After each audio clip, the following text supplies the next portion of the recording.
Chanakya IAS academy में आप सभी का स्वागत है। आज हम बात करने वाले हैं यूरी गागरिन के बारे में, जो कि किसी भी परिचय के मोहताज नहीं है। आज उनको इसलिए याद किया जा रहा है कि मार्च के महीने में ही उनका जन्म हुआ था। साल 1961 की बात है, दिन था 12 अप्रैल और मॉस्को में सुबह के लगभग 9:30 बजे थे। पूरा सोवियत संघ सांस थामे एकटक आसमान की ओर देख रहा था, क्योंकि इसी दिन वॉस्टॉक 1 एयरक्राफ्ट को लॉन्च किया गया था, और वह भी किसी इंसान के साथ। वर्तमान समय में ये कोई बहुत बड़ी घटना नहीं है, लेकिन 1961 में ये बहुत बड़ी ऐतिहासिक घटना थी। पहली बार किसी इंसान ने अंतरिक्ष में कदम रखा था। इसके साथ ही यूरी गागरिन का नाम भी इतिहास में दर्ज हो गया। यूरी 108 मिनट बाद धरती पर वापस लौटे थे, यानी कि 108 मिनट वो अंतरिक्ष में रहे थे। अगर बात करें यूरी गागरिन के बचपन की, तो 9 मार्च 1934 को ही अंतरिक्ष में जाने वाले पहले इंसान यूरी गागरिन का जन्म हुआ था। 1934 में रूस के क्लूशिनो गांव में जन्मे यूरी एलेक्सेविच गागरिन एक बढ़ई के बेटे थे। जब यूरी 6 साल के थे, तब दूसरे विश्व युद्ध के दौरान उनके घर पर एक नाजी अधिकारी ने कब्जा कर लिया था। उनके पूरे परिवार को 2 साल तक झोपड़ी में रहना पड़ा। नाजियों ने उनकी 2 बहनों को बंधुआ मजदूर बनाकर जर्मनी भेज दिया था।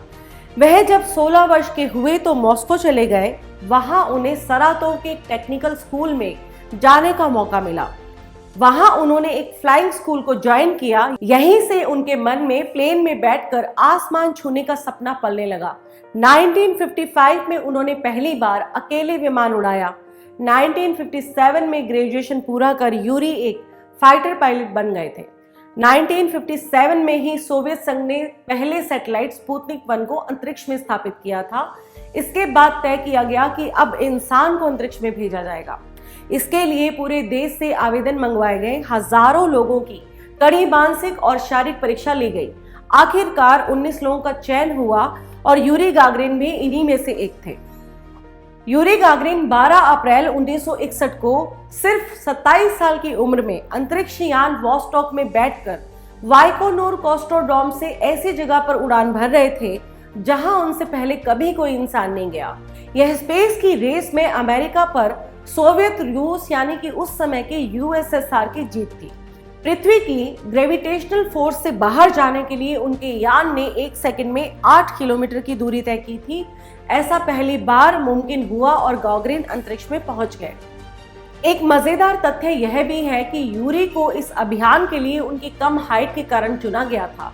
उनकी हाइट मात्र 5 फीट 2 इंच थी। इसके कारण वे अंतरिक्ष यान के कैप्सूल में आसानी से फिट हो सकते थे।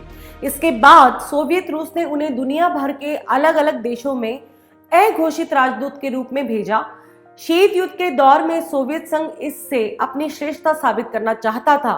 हालांकि इसके महज 19 दिन बाद ही अमेरिकी अंतरिक्ष एजेंसी नासा ने भी एक इंसान को अंतरिक्ष में भेजा। यहाँ गौर करने वाली बात यह है कि जिस यान से अंतरिक्ष में यूरी गए थे, उसमें बचाव की कोई व्यवस्था नहीं थी।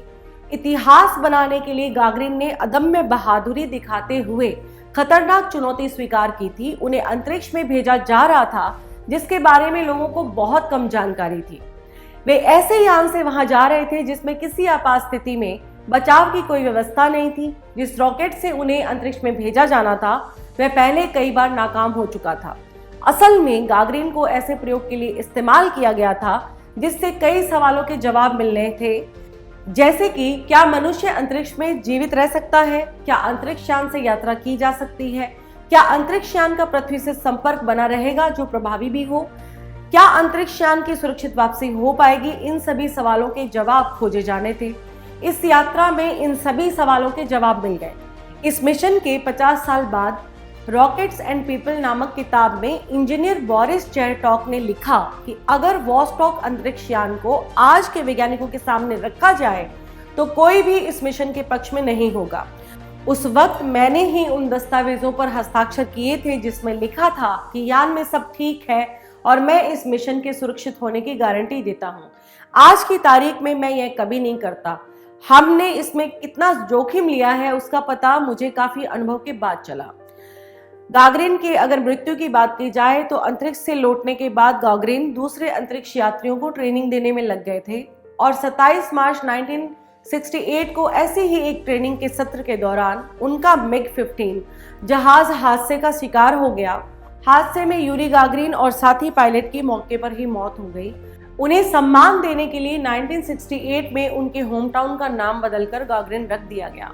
इसके साथ ही आज की पर्सनालिटी के बारे में हमारी सारी बातचीत यहीं पर समाप्त होती है। हम फिर मिलेंगे एक नई पर्सनालिटी के साथ, तब तक के लिए धन्यवाद। Don't forget to like, share and subscribe to our channel and press the bell icon to never miss an update.